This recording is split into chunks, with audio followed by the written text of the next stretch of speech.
lo digo, siempre es bueno juntarnos, reunirnos, hablar, discutir acerca de los temas que están ocurriendo, sobre todo en temas como este, que son probablemente eventos que hay que ir dándole un seguimiento en el tiempo y que vale la pena que nos juntemos entre todas las instituciones que estamos trabajando y que de una otra manera hagamos impulso y sinergia para buscar herramientas primero para que nos permitan seguir monitoreando y seguir siendo eficientes en la determinación e identificación de estas especies, pero también en tratar de entenderlo. O sea, son procesos que son complejos de entender. Hemos buscado, digamos, las formas de tratar de encontrar cuáles son los causantes, digamos, de esto y tratar de entenderlos como procesos más íntegros, que en el ambiente en que estamos es bien complicado. Parte de eso es lo que nosotros intentamos hacer con esta presentación. Sin embargo, no tenemos todos los elementos ahora de procesado en cuanto al análisis de las variables, digamos, que permitan tener un conocimiento más acabado del evento, pero sí, digamos, lo que pretendimos durante este tiempo de contingencia asociado específicamente al evento de toxina amnésica y bloom de pseudonisquia fue hacer un seguimiento, ir viendo el día a día qué es lo que estaba ocurriendo, tener un poco la dinámica de ocurrencia, saber cuál era la zona afectada y a partir de eso proponer formas de seguir o hacer el monitoreo o cuáles eran los puntos de atención o foco en cuál concentrarnos, lo que a mi entender funcionó bastante bien con respecto a cómo nos fuimos comunicando y cómo fuimos un poco hablando de este evento. Bueno, Cristian ya lo dijo, yo desde el año 2017, el Instituto Fomento Pesquero da origen al Centro de Estudios de Algas Nocivas, en donde todos aquellos que estábamos haciendo estudios, monitoreo, estudios en Marea Roja, nos juntamos, conseguimos, digamos, tener un espacio acá en Puerto Montt con equipamiento, con capital humano, con infraestructura que nos permitiera de una u otra manera acercarnos a temas tan complejos como el entender, digamos, la dinámica de la floración algas nociva como ya dije, en estas zonas que son complejas de estudio. Porque tienen relevancia, como ustedes saben, tanto para la salud humana como también para las actividades productivas, entre ellas para todo el tema de la miticultura. Entonces, el sentido de esta presentación básicamente es un poco poner en contexto qué es lo que ocurrió durante este verano, saber cuál fue el desarrollo y la evolución de los eventos, tanto de pseudonisquia, y cuáles son las últimas detecciones de Alexandrium catenella que hemos tenido durante este periodo. Solo quiero comentarle de que Oscar, para... Oscar, sí, sí. Oscar, me gustaría, porque en la reunión anterior varios quedaron con la duda con respecto al TAM y nosotros lo conocemos como BAM. Entonces, un poco para que sepan que tú tienes ahí puesto como título TAM y que se refiere a la misma toxina, digamos, que ustedes lo refieren Sí, como toxina amnésica y nosotros lo conocemos como veneno amnésico. sí, Eso. nosotros preferimos llamarlo toxina digamos, porque son toxinas más que veneno. Entonces, preferimos utilizar el término de toxina amnésica de marisco, ¿no? No, estamos acuñando, digamos, a, cambiar de lo que se conocía como veneno a, a, eh, a llamarlo toxina en este minuto. Pero es lo mismo, BAM o TAM es exactamente lo mismo, digamos, recuerden que el TAM es la sintomatología asociada a la presencia del ácido domoico, que en este caso es una sintomatología de tipo amnésica. Nosotros ya sabemos cuáles son un poco digamos, las características de esa toxina y cómo por lo menos en los humanos se expresa, que es pérdida, entre otras, cuando tiene, digamos, eh, concentraciones muy elevadas, incluso en pérdida de memoria reciente, ¿no? Mira, si te parece, si hay alguna pregunta, como tenemos un poco más de tiempo, si quieren podemos ir haciendo las preguntas si hay en el momento para ir discutiendo, más que sea una presentación, probablemente que sea un conversatorio con respecto a esto, así que dejo dejo abierta esa propuesta si alguien quiere preguntar o hay alguna duda para que sigamos conversando, ¿vale? Sí, Desde el muchas punto de gracias. vista del desarrollo y la evolución de los... Sí, Vale, entonces en ese desde el sentido, punto... que vayan levantando la mano o vayan dejando en el chat la solicitud de hacer consulta, entonces le vamos dando la palabra, ¿vale? Para que no se genere tanta interrupción como la que te estoy haciendo. Ok. Entonces, desde el punto de vista de cómo nosotros evaluamos el evento durante este verano, lo primero fue a juntar todos los elementos de la concentración de toxina, o sea, todos fueron concentraciones de toxinas que fuimos aglutinando, digamos, en este caso la Seremia de Salud, junto a todos los análisis que había de toxina amnésica, tanto del PSMB como por parte nuestra, como por parte de ellos. Entonces se hizo un compilado de datos de toxina amnésica que eh, eh, se fueron registrando entre el 22 de noviembre del 2020 hasta el 27 de febrero del 2021. Hasta ahí tenemos registro, digamos, de toxina amnésica. No obstante, después se fueron consiguiendo más datos, pero bueno, en realidad el periodo de análisis va entre esas fechas. Por parte nuestra, nosotros hicimos rápidamente análisis de abundancia relativa, que es lo que nos caracteriza. Estos son análisis por microscopía. Básicamente lo que quiere es conocer el estado el nivel de abundancia relativa de la especie nociva, en este caso de Pseudonychia y de Alexandria catenella. Además, contamos con condiciones sonográficas derivadas de perfiladores de CTD para medir temperaturas, salinidad de oxígeno y fluorescencia en la columna de agua. Se echó mano a pronóstico de condiciones meteorológicas, esto es usando la herramienta Chonos, básicamente, con estaciones meteorológicas instaladas específicamente en la isla de Apiao, pero también en Cucao. Se hizo proyección semanal de intensidad de vientos, presión atmosférica, precipitación, radiación solar y temperatura. Usamos algunas imágenes satelitales para contrastar, digamos, parte de los eventos que estábamos observando. Y también con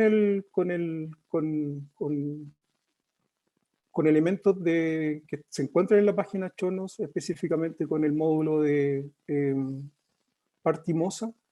Hicimos evolución temporal de partículas dispersadas con la finalidad de, a partir de un foco o de una concentración alta de la microalga, intentar evaluar la dispersión máxima o el desarrollo máximo de este máximo de abundancia. Bueno, solo comentar, poner en contexto, creo que de más está decir que este verano hemos tenido condiciones atípicas derivadas, digamos, de el evento de la niña que ha sido súper sostenido desde diciembre, mediados de diciembre hasta la fecha, en donde esto ha provocado, digamos, que en la costa de Chile se observen fenómenos o eventos que son bastante naturales, pero que no tienen, digamos, que de vez en cuando se exacerban derivados, digamos, de estas condiciones climáticas. Y estos eventos son básicamente procesos de surgencia, que no es más que aguas profundas que por efecto del viento generan una subida de estas aguas que vienen del fondo, que generalmente son bajas en temperatura, baja en salinidad y rica en nutrientes, y que al ser rica en nutrientes generan condiciones óptimas para el crecimiento específicamente de grupos como las diatomeas, que se favorecen tanto de los nutrientes que van a llegar a la capa superior, pero también de la mezcla del agua. Para los diatomeas, digamos, es fundamental un ambiente muy mezclado, en donde la energía del agua permite que estos elementos, estas diatomeas, perdón, suban o queden, digamos, o accedan a las capas más iluminadas y con mejor nutrientes de la columna de agua, y en donde crecen de muy buena forma. Esto es lo que un poco hemos visto, digamos, durante este verano. Estos son imágenes satelitales solo de de febrero, en donde podemos ver esta temperatura y esta clorofila, en donde podemos ver que en realidad el agua era muy fría, o sea, fría comparada con otros veranos. Teníamos agua cercana a 10 grados, entre 10 y 12 grados en toda la costa, desde Chiloé hasta Concepción, con desarrollo, digamos, de perdón, con desarrollo de condiciones de concentraciones altas de clorofila. Ustedes pueden ver que en rojo está, esto sobrepasa en algunos casos superficial, sobrepasa los 20 miligramos por metro cúbico, y se generan estos típicos filamentos, digamos, hacia el mar, al mar expuesto, digamos, que son propios de las condiciones de surgencia cuando hay, digamos, estos eventos, que se generan filamentos, digamos, por la rotación, digamos, todo el proceso de Eigman y la rotación de la Tierra, que se generan hacia, digamos, en la costa expuesta, ¿no? Como vimos, estos eventos de surgencia tuvieron un impacto distinto, digamos, en toda la costa de Chile. Esto es un perfil vertical desde la zona del Biobío, desde Concepción hasta Aysén. Estos son transectos verticales, en donde podemos ver, digamos, la concentración, la temperatura, salinidad y la fluorescencia. Y en términos de oxígeno, un evento muy recurrente, digamos, en la zona de Concepción, pero como dije, exacerbado por la condición de la niña, una baja de oxígeno muy importante. Ustedes pueden ver que el oxígeno prácticamente era anóxico, bajo los 20 metros de profundidad, en la mayoría de las estaciones asociadas al Biobío. Eso estaba ocurriendo ahí en términos de oxígeno, pero en general, si nosotros vemos los perfiles de temperatura, prácticamente la columna de agua estuvo muy mezclada. Esto es para el mes de febrero, a lo largo de toda la costa, como dije, desde Biobío hasta Aysén, en todos los puntos que tenemos nosotros de monitoreo, perdón. Entonces, primero una mezcla de la columna de agua bastante importante, que en el sur de Chile permitió probablemente el crecimiento del fitoplancton, como se refleja acá en esta gráfica de fluorescencia, en algunos sectores, especialmente en este sector aquí en la región de los lagos, cercano, digamos, a la isla de Chiloé. Esto es en el canal de Chacao fundamentalmente. Y esta baja de oxígeno, que fue importante porque derivado de esta baja de oxígeno, que se asocia básicamente a aguas ecuatoriales subsuperficiales con bajo oxígeno y muy alta salinidad, como vemos en el perfil de salinidad, generó diversos eventos de mortalidad que nosotros ya conocimos en toda la zona. O sea, fue súper evidente, especialmente en la zona del Golfo de Arauco, en donde se detectaron numerosas varazones y mortalidades de sardinas y otros peces. No obstante, aquí en la región, lo más importante fue los cierres cautelares, digamos, derivados de este evento por la presencia de pseudonisquia y el comienzo de la detección de mariscos contaminados con toxina amnésica. El primer cierre, esto es el mapa de cierres cautelares realizado por la Seremia de Salud. El primer cierre ocurrió en Bahía Huenquillahue y Bahía Ilque el 22 de diciembre.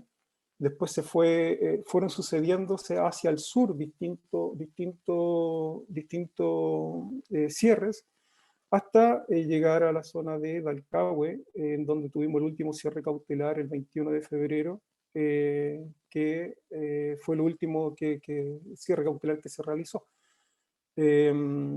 Actualmente estos cierres están todos levantados, no hay cierres cautelares ya, y estas zonas que estaban, digamos,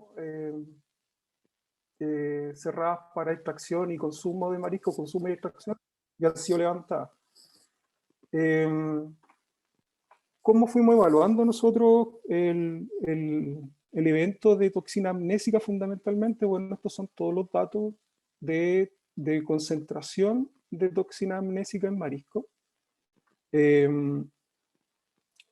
estos son los rangos. Bueno, la concentración hasta aquí lo que hicimos fue hacer un rango de concentraciones desde no detectables, los puntos más pequeñitos, hasta las mayores detecciones, que en este caso llegaron a 139 microgramos por gramo.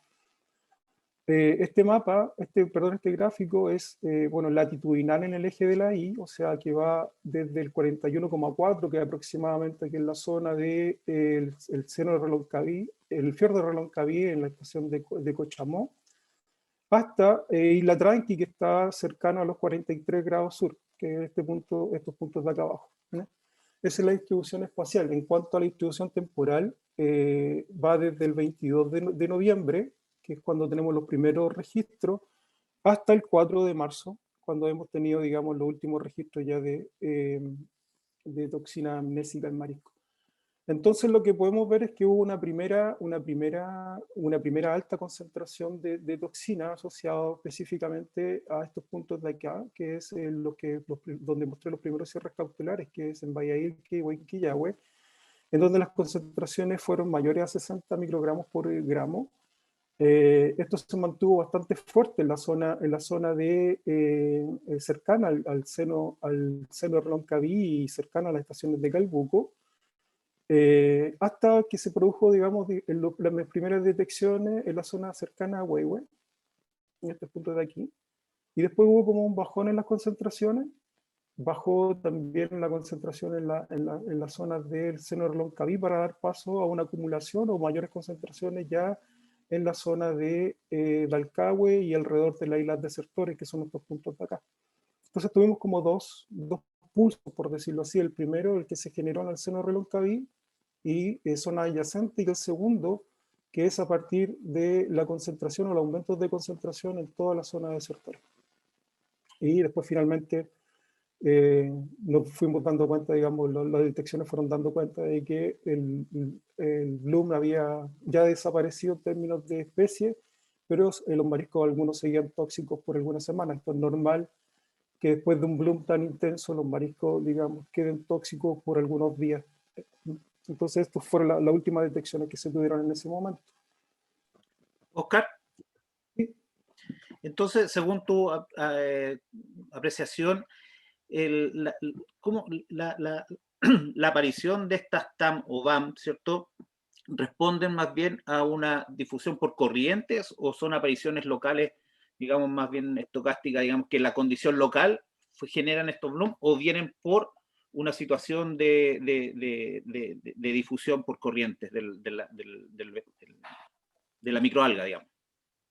Sí, eso lo voy a explicar porque no tenemos toda la dinámica no tenemos todo el seguimiento completo. Aquí hubiese sido ideal, digamos, haber seguido el Bloom desde los inicios. Nosotros nos perdimos parte de este evento en cuanto al seguimiento en los primeros instantes, en las primeras semanas. O sea, nosotros, ¿por qué? Porque en realidad nunca habíamos tenido un Bloom tan largo primero. O sea, nosotros estábamos en diciembre. Y en diciembre, cuando hubo el cierre de Bahía Ilque, y nosotros estábamos muestreando, ya tengo datos de eso, estábamos muestreando aquí en el fiordo, y nos dimos cuenta, digamos, de que el evento era local en ese minuto. No pensamos, digamos, que podía extenderse, porque no habíamos tenido un evento de veneno amnésico o toxina amnésica por mucho tiempo. Generalmente eran cierres por una semana. El mayor cierre anterior había sido por una semana en Yaldad en el año 2017. Entonces, no teníamos, digamos, eventos de veneno amnésico muy importantes y muy prolongados en el tiempo. Entonces, debido a eso, nosotros actuamos rápidamente en el seno de Reloncaví, pero no pensamos, digamos, que esto iba a durar mucho más. Por lo tanto, hablo de primer pulso porque fue el primer registro. Probablemente aquí hay una dinámica que tenemos que entrar a, digamos, a entender. Después de ese primer pulso, nosotros hicimos un seguimiento de corriente y damos alguna hipótesis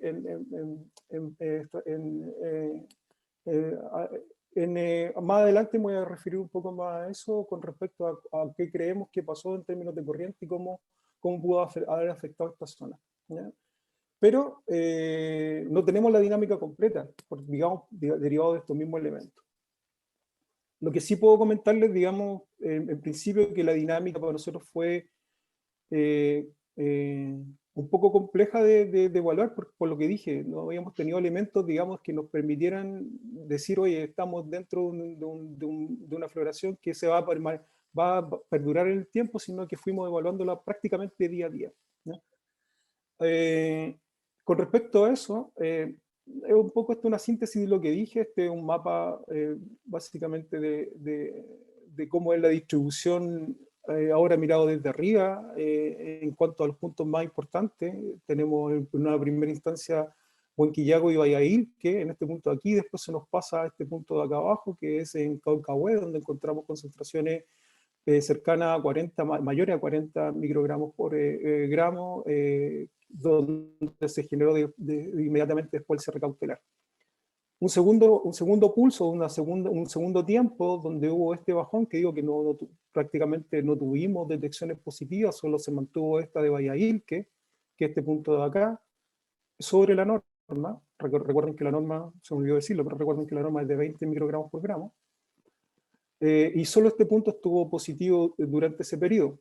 Después ya viene todo el desarrollo de lo que ocurrió, digamos, en Chiloé Central, en la parte cercano a Dalcahue, específicamente en la isla Palqui, donde registramos el primer pulso o la primera concentración alta por sobre 60, creo que eran 120 microgramos por gramo de toxina, lo que era una concentración muy alta para ese momento, y se generó, digamos, esta condición. Derivado de esto, también encontramos altas concentraciones en Isla Lao y en Rada Naranjo, o sea que el pulso se fue desarrollando probablemente desde la zona de Dalcahue prolongándose por la isla desertoria hacia el continente. Y las últimas detecciones, digamos, que son prácticamente todas subtóxicas, no prácticamente todas subtóxicas, y que se dan, digamos, en los últimos tiempos, hasta el 4 de febrero, como me refería anteriormente. Entonces, esa fue un poco la dinámica en cuanto a las toxinas. Ahora, ¿qué pasó con la oceanografía? ¿Qué es lo que entendimos nosotros de este pulso? De estos pulsos o de estas condiciones. El día 22 de diciembre, nosotros los días antes, el 20 y 21, nosotros fuimos a realizar un muestreo cuando supimos que había un cierre cautelar en Bahía Ilque, que está acá. Nosotros estábamos realizando un monitoreo en la zona del seno de Reloncaví. El seno de Reloncaví nosotros tenemos 8 estaciones de muestreo, desde que van desde Cochamó hasta Isla Caicura. Y en cada una de ellas nosotros tomamos muestras de agua, se tomaron mariscos también para análisis de toxina, se hicieron perfiles de STD, y el resultado es bastante interesante lo que ocurrió aquí, porque encontramos de que teníamos, este es el perfil vertical también desde la profundidad. Desde este punto es el comienzo del fiordo, este es Cochamó, y esta es la salida. Esta es la Isla Caicura, o sea, esta es una sección transversal que va desde la cabeza del fiordo hasta la boca, o sea, desde Cochamó hasta Caicura. En términos de temperatura, salinidad, clorofila y silicatos. Pongo los silicatos porque fueron digamos, el nutriente que puede explicar un poco qué es lo que ocurrió dentro del fiordo. Y aquí podemos ver que la temperatura fue bastante alta, o sea, tuvimos una columna de agua bien estratificada, como pueden ver, o sea, temperatura alta, y ya casi a los 5 metros, una estratificación de la columna muy, muy marcada, tanto en la cabeza como en el fiordo, en la cabeza como en la boca del fiordo, con salinidades, con una capa de agua dulce importante que promueve esta estratificación en los primeros 5 metros de profundidad, que después se va haciendo más superficial, va hacia la superficie y se mezcla a la salida del fiordo acá en el sector de Isla Caicura y Caleta la Arena, pero una capa de agua dulce muy, muy importante. Y bajo esta capa de agua dulce, lo que ocurre normalmente es que se generan, si están las condiciones adecuadas de nutrientes, luz y nutrientes y luz fundamentalmente, se genera este máximo subsuperficial, que es el que encontramos acá. Y este máximo subsuperficial da cuenta, digamos, de esta condición de estratificación. Lo otro relevante e interesante, digamos, es las concentraciones de silicato encontrados, digamos, en las estaciones cercanas a la cabeza del fiordo, con concentraciones sobre los 200 micromoles de silicato en esas estaciones, ¿ya? O sea, lo que nos da cuenta es que tenemos una presencia alta de silicato, una estratificación y un desarrollo máximo superficial de clorofila.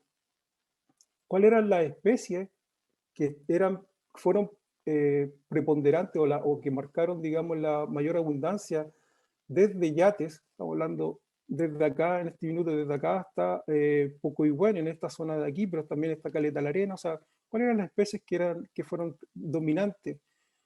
A 2 metros, estos yates de 2 metros, 5 metros, 10 metros de profundidad, a 15 metros de profundidad, eso es lo que quiere decir. O sea, eh, cada una de estas barras representa la profundidad donde encontramos la especie, y como pueden ver ustedes, en todas las estaciones a 2 y 5 metros fue Skeletonema la especie dominante. Incluso llegamos a tener 25 millones de células en la estación de Pocoihuén. O sea, es una barbaridad. Siempre hemos tenido valores altos de Skeletonema en esta zona, pero esto fue un bloom muy importante de esta especie. Y acompañante, o sea, bajo este bloom, se encontramos el desarrollo de Pseudonychia australis, que está en color rosado, y Pseudodelicatísima en color celeste, ¿ya? Entonces, bajo esta estratificación, probablemente asociada a mayores salinidades, se encontraron valores altos de Pseudonychia, de la especie del género Pseudonychia, que nosotros sabemos que son productores de ácido domoico. Estas son las abundancias relativas de las distintas especies que nosotros analizamos. Hubo, perdón, altos niveles también de acuminata en las estaciones monitoreadas, y obviamente niveles altísimos de Pseudonychia, en este caso, perdón, australis, y también Pseudodelicatísima. Para probar, digamos, qué es lo que estaba pasando con el ácido domoico, hicimos una técnica que es novedosa, que es utilizar, bueno, novedosa para nosotros porque recién la estamos metiendo, digamos, dentro de nuestra metodología, que es usar filtros, filtrar el agua, y a partir de agua filtrada en la columna de agua evaluar toxinas. Esto para nosotros es, bueno, es nuevo, porque en realidad generalmente las toxinas las estábamos evaluando a partir de los mariscos. Y desde este año comenzamos con técnicas de HPLC para evaluar distintas toxinas, entre ellas el ácido domoico, en la columna de agua. Y podemos ver que el registro en Caleta la Arena de toxina en el agua fue altísimo. O sea, estos son 10.600 nanogramos por litro, lo que es una concentración bastante alta asociada a este punto de Caleta la Arena acá, ¿ya? Y después encontramos también por HPLC masa-masa, PTX2 y yesotoxina en prácticamente todas las estaciones del fiordo de Reloncaví. En cuanto a las toxinas amnésicas en marisco, estos son los datos de la Seremia Salud, los mayores registros fueron encontrados en Yate y en el sector de Pocoihuén, perdón, Caleta la Arena. Entonces, hicimos más o menos un panorama completo de lo que ocurrió. Hay un reporte de esto, creo que ya está difundido. Me entiendo de que Cristian lo tiene, es de uso público ese informe, que se puede compartir entre todos los que lo requieran, específicamente con estos datos. Bueno, eso es lo que nosotros pudimos ver en el primer tiempo, básicamente en este primer periodo de la evolución de la toxina amnésica. Después, ¿qué es lo que pasó? ¿Cómo hicimos el seguimiento al segundo periodo, que ocurrió, digamos, la primera semana, que fue la segunda semana, perdón, de enero, en donde encontramos este desarrollo importante en cuanto a toxina o concentración de toxina en el sector de Chiloé Centro, asociado a los desertores? Nosotros estábamos monitoreando justamente afuera, por nuestro monitoreo de la costa del Pacífico, y encontramos una detección rápidamente hicimos análisis de esas muestras de 1.250.000 células de Pseudonisquia pseudodelicatísima. Esto es relevante porque sabemos que por cómo son las corrientes asociadas al canal de Chacao, cualquier floración o cualquier evento que pueda estar ocurriendo afuera tiene incidencia hacia el interior y viceversa. O sea, aquí esto está muy conectado a través del canal de Chacao y probablemente si hay algún evento como lo que está ocurriendo, había una alta posibilidad, digamos, de que hubiera un transporte a lo largo del canal de Chacao, como ya conocemos que ocurrió durante el 2016, con el evento con el evento asociado a Catenela en ese momento. Entonces, estas son las condiciones sonográficas. Podemos ver que aquí está, en términos de fluorescencia, aquí está en esta quilla, precisamente está esta máxima fluorescencia asociada a esta máxima concentración de pseudonisquia. ¿Qué es lo que sabemos con respecto a las corrientes en este punto? Que cualquier desarrollo por fuera, derivado de las corrientes superficiales, esto es de Pinilla del 2011, son corrientes superficiales a 10 metros, que cualquier evento que ocurra en esta zona del canal de Chacao tiene una alta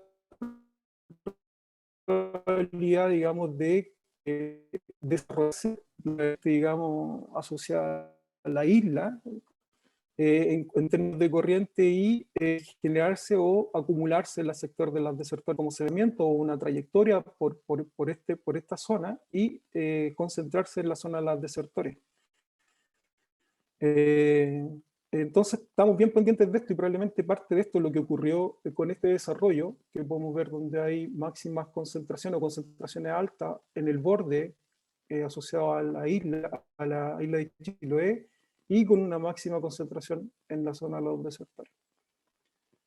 Derivado de esto, y a partir de esta máxima concentración de toxina, nosotros lo que hicimos fue generar un escenario de proyección en términos de cómo se moverían las partículas o en este caso el plancton, si nosotros colocamos condiciones para su desarrollo entre el 6 y el 14 de febrero. O sea, esto es un modelo de partículas. Recordad que las partículas aquí son inertes, no sedimentan, entonces lo que se evalúa es la máximo desarrollo de la evolución de ella.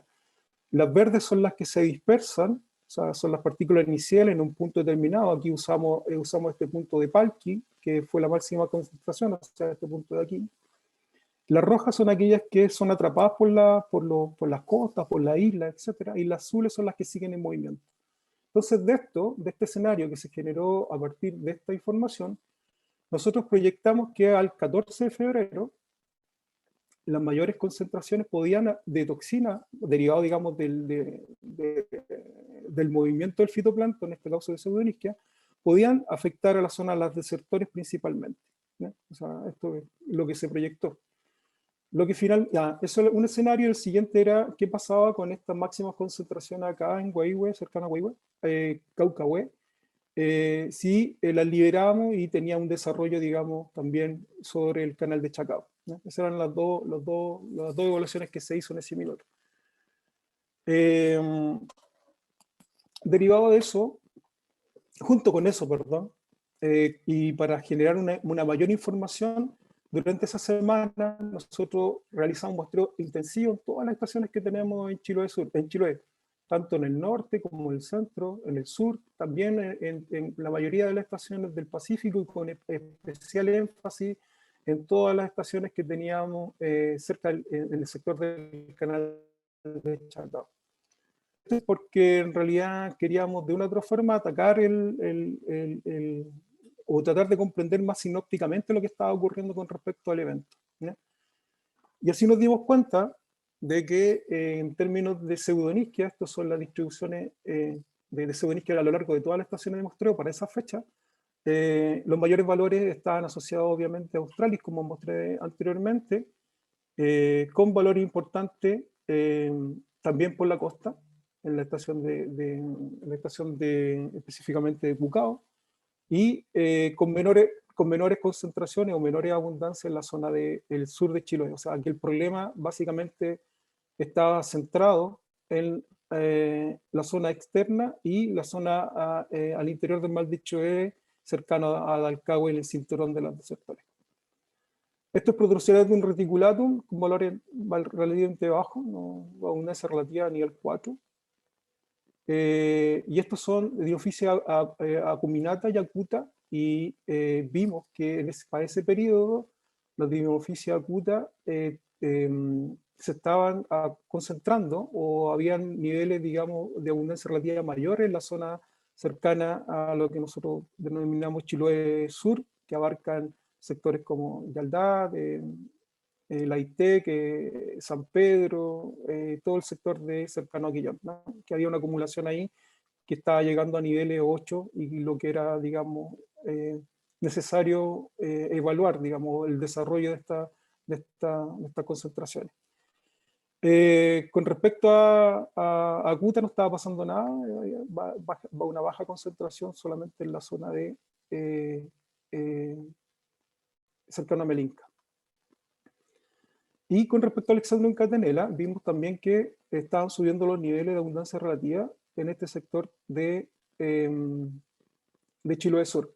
Exactamente, principalmente en las mismas estaciones donde vimos que Acuminata estaba estaba subiendo sus niveles de abundancia relativa. Es por esto que, bueno, primero me salté algo, en realidad la presentación, que un poco, lo que quería terminar acá era de que solamente terminar con el evento, que ya me estoy pasando al evento de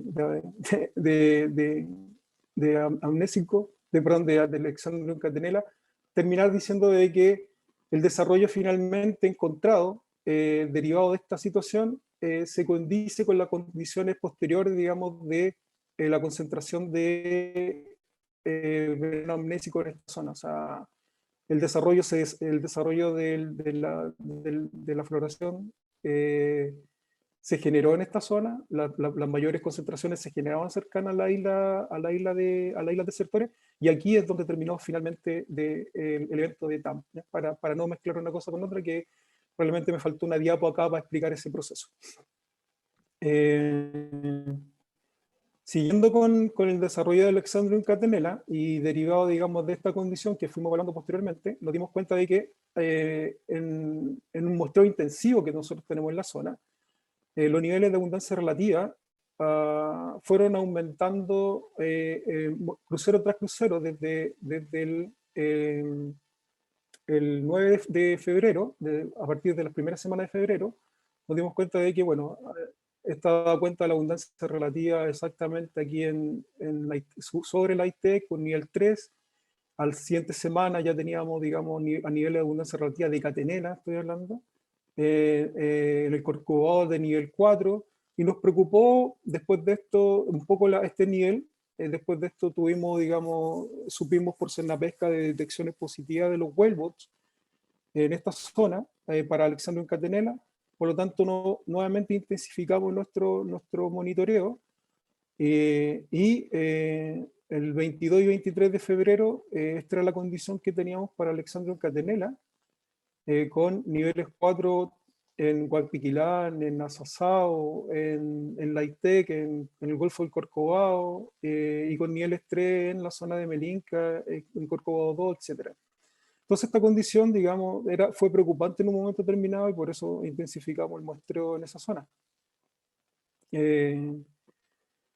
Derivado de esto, lo que hicimos fue hacer proyecciones también de evolución temporal de partículas desde este punto de Laitec, en donde proyectamos cuál sería el escenario a partir de estos niveles altos de abundancia relativa de Catenela, y cuál sería la zona afectada, la proyección de la zona afectada, y esto abarcaba básicamente los sectores de Isla Tranqui y todo el cordón de desertores. Por lo tanto, frente a un potencial aumento de la concentración de Catenela, nosotros íbamos a encontrar que el mayor escenario afectado podría ser toda esta zona. Estos son, recuerden, proyecciones a 10 días, o sea, todo lo que se acumula acá es derivado de los ejercicios de partículas que se dispersan a 10 metros de profundidad, 50 partículas cada una hora, por lo tanto, por 10 días, por lo tanto, esto es el desarrollo de ese ejercicio al cabo de 10 días de análisis, ¿ya? Y recuerden que las azules son las que continúan en tránsito. Esto se hizo tanto para el sector de la ITEC, también se hizo para el sector de asado, pero nos dimos cuenta de que el sector de asado solo el tránsito era hacia afuera. Finalmente, esta es la condición actual. Digamos, de la primera semana de marzo, en donde vimos que todos los niveles se mantuvieron, empezaron a descender, los niveles que teníamos más complicados de Guapiquilán, perdón, Asasao, San Pedro, La Laitec, todos bajaron en detección de catenela. Esto, el primer síntoma fue de que nuestro muestreador en terreno vio de que al tirar el disco SEQI, la profundidad máxima del disco SEQI está entre 8 y 9 metros, lo que indica, digamos, que la columna de agua no tenía tanta presencia, digamos, de fitoplancton, o eran buenas condiciones, digamos, y no teníamos un estado de floración de ninguna célula o de ninguna célula en ese momento. Y derivado de esto, bueno, podemos ver acá los perfiles los mapas de temperatura, salinidad y clorofila, en el cual teníamos temperaturas bajas en este sector. Sin embargo, empezamos a observar pulsos de temperaturas mayores asociadas al canal de Moraleda, producto probablemente de esta salida de agua desde el Pitipalena, lo que empezó a incluir o meter agua dulce, digamos, a nuestro ambiente, ¿ya? Nos preocupaba después, nos empezó a preocupar estos valores altos de acá del sector de Chiloé norte, perdón, en donde encontramos alta clorofila y probablemente derivado de un proceso de acumulación se generan estos valores altos en la zona de el canal de Moraleda y las estaciones asociadas, digamos, a Isla Julia en este punto aquí, en el sector cercano a Meninca. ¿Qué otro elemento tenemos? Bueno, estos son lo que hemos ido echando mano semana a semana, que son las proyecciones meteorológicas. Ustedes pueden ver, digamos, que vamos evaluando cómo son los cambios en términos de magnitud, de intensidad, magnitud y dirección de los vientos, que son fundamentales. Esta es la proyección para esta semana. Y con esto hemos ido un poco mostrando, digamos, cuando hay frentes, cuando cambia la dirección de los vientos, cuando entran los frentes y cómo estos frentes de una otra manera van afectando la composición o sea, las características de la columna de agua y por ende la composición del fitoplancton. Finalmente, y para terminar, esta es la última proyección que tenemos, digamos, del evento de Catenela. Este es el nivel 4 encontrado en Isla Julia, y de acuerdo a esto, si uno lo proyecta, bueno, tiene los dos escenarios que ya hemos hablado en otras, digamos, oportunidades, que uno tiene que ver con la distribución hacia el mar interior de este evento, la otra con la proyección hacia la costa Pacífico. La proyección hacia el exterior obviamente deja mayores partículas atrapadas, digamos, en todo el sector del continente, perdón, de la isla de Chiloé, en la isla Tranqui, y en algunos sectores de los desertores. Sin embargo, la proyección hacia el Pacífico lo que hace es dispersar hacia el Pacífico estas partículas que nosotros sabemos que al cabo del día, por efecto de los vientos y las mareas, suelen acumularse en la zona, digamos, de la costa expuesta de la isla de Chiloé.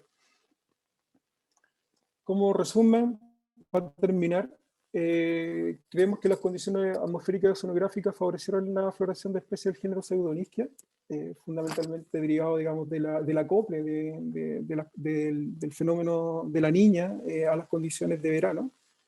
Que estas pseudonychias son productoras de ácido domoico, que por su sintomatología nosotros las clasificamos como TAM, como ya dijimos, que derivado de estas condiciones ambientales, este evento se prolongó excepcionalmente por más de 2 meses, a diferencia de cualquier otro evento de esta especie y de esta toxina evaluada anteriormente, que producto de lo prolongado de este evento se podrían registrar mariscos con baja concentración de toxina en las próximas semanas, siempre en niveles subtóxicos. Esto ya es lo que ocurrió, digamos, y lo que fuimos viendo los últimos periodos de análisis de esas toxinas y de esa información.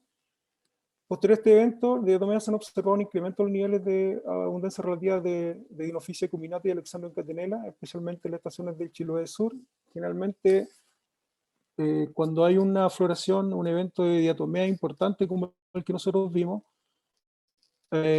producto de este evento y cuando se relajan las condiciones y cambian las condiciones, generalmente hay una disponibilidad de nutrientes derivado, digamos, del rompimiento de la célula, que puede ser aprovechada por otro grupo y lo que se conoce es que después de un evento de diatomea, generalmente los que aprovechan los nutrientes regenerados, los nutrientes que se rompen a partir de la lisis celular del primer evento, o sea, de la floración de diatomea, son los dinoflagelados. Y probablemente eso es lo que está ocurriendo, o sea, también hay un aprovechamiento de esta condición por parte de dos especies que son bastante importantes en la zona, que es Acuminata y Alexandrium catenella. De momento, los niveles de abundancia relativa no reflejan una situación de floración, como ya dijimos, para ambas especies. Sin embargo, derivado del periodo del año y por el área geográfica que es bastante sensible, estamos hablando de Chiloé Sur, se deben hacer un seguimiento y desarrollo de estos niveles. Esa es la recomendación. Y que los niveles de abundancia 3 y 4 de catenella durante la semana, últimas semanas, se podrían observar algunos mariscos con niveles subtóxicos de TPM. ¿Cuál es la información actual? Es que no tenemos registros de niveles tóxicos de toxina paralizante, que la floración de catenella, o sea, que los niveles de catenella bajaron considerablemente, o sea, que estamos en una situación bastante normal actual y que fue un pulso derivado probablemente de lo que dije anteriormente con respecto al acople entre los procesos de afloramiento, disponibilidad de nutrientes, diatomea, y cuando viene el relajo de esa, de esa condición y los dinoflagelados son más exitosos y aprovechan esta condición para su desarrollo y crecimiento. Eso, Cristian. Muchas gracias, Oscar. Muy buena la presentación. Dejo abiertos los micrófonos para las consultas que tenga de la audiencia. Y yo te quería aprovechar, digamos, mientras se organizan las consultas. Yo creo que todos tienen en la retina, ¿cierto?, el evento 2016-2017 con respecto a Alexandrium catenella, y mi consulta va en ese contexto del paralelo de ese evento con el evento que hoy día pareciera empezar a gestarse. Con respecto a me acuerdo que el 2016-2017 teníamos una abundancia anormal, sobre todo en la 11ª región, sobre Alexandrium catenella, que no veo hoy día, digamos. Entonces, un poco tu apreciación sobre qué tan importante pudiese ser este evento y la preocupación, por ejemplo, también de esta pluma, ¿cierto?, que va hacia Chiloé expuesto, digamos, de la costa expuesta, y recuerda tú que en esa oportunidad 2016, cuando ocurrió eso, hubo eventos que quedaron pegados en Cucao, y después también entró por Canal de Chacao y afectó, ¿cierto?, la cuenca norte de Chiloé, el evento de Alexandrium catenella. ¿Cómo lo ves tú haciendo un poco el paralelo con ese evento 2016-2017? Mira, lo primero que hay que decir es que después del evento del 2016, nosotros tuvimos, de Alexandrium catenella me refiero, tuvimos solo una floración de catenella el año 2018 que ocurrió en febrero, el 2 de febrero, bueno, la primera semana de febrero del 2018, en donde tuvimos detecciones altas en el sector de Aysén Norte y altas también en algunas estaciones, especialmente en la costa Pacífico, en Cucao, fundamentalmente donde encontramos una floración importante de especie 19 de verano del 2020, y este verano no hemos tenido una floración de catenella importante en ningún sector. O sea, tanto en Aysén Norte como en Chiloé Sur, por decir, zonas de conexión. Nosotros sabemos que Aysén Norte se conecta con Chiloé Sur, derivado, digamos, de que cualquier floración que ocurra en la zona de Aysén Sur se conecta vía transporte por corriente hacia el sector de Chiloé Sur. O sea, eso lo tenemos claro. pero no hemos tenido durante estos veranos un evento de eso que podemos decir, digamos, que sea similar a lo que encontramos el 2016, el 2018 y ni siquiera el 2016. Recordar que el evento del 2016, las condiciones fueron súper distintas, digamos, con respecto a estos veranos. Estábamos en presencia de un niño fuerte, intenso, uno de los niños más intensos de las últimas décadas, en el cual, derivado de esas condiciones, tuvimos una floración muy tardía de Alexandrium catenella, cercana a los meses, entre los meses de marzo y abril fundamentalmente, y que el desarrollo y el crecimiento fue, digamos, derivado de este proceso del niño, en donde las condiciones de la columna de agua son atmosféricas y oceanográficas son completamente distintas a las que podemos observar hoy en día. En ese momento, la columna de agua está estratificada por temperatura sobre 2 o 3, digamos, grados con respecto a un año normal. Teníamos la presencia del anticiclón del Pacífico ahí muy marcado, con buen clima, que derivó, digamos, de ese verano excepcional con respecto a las condiciones atmosféricas y oceanográficas y que generó, digamos, toda la distribución a lo largo de la costa del Pacífico de Alexandrium catenella. Este verano es distinto porque la condición de la niña ha generado, y ustedes lo pueden ver, y yo lo dije en la presentación, condiciones de afloramiento importantes, urgencias de agua desde el fondo, porque hemos tenido lo que en el sur, lo que en mi zona los viejos llamaban surazos de 3, 4 días con vientos fuertes, que mezclan mucho la columna de agua. Recuerden que la mezcla de la columna de agua también juega en contra, digamos, de los dinoflagelados como Alexandrium catenella. Alexandrium catenella prefiere ese ambiente más estratificado, más quieto, con la columna de agua más estable. Si viene, por eso nosotros celebramos cuando entra frente, porque el frente rompe toda la columna de agua y al romper la columna de agua, romper la estratificación de la columna de agua, es menos probable que se desarrollen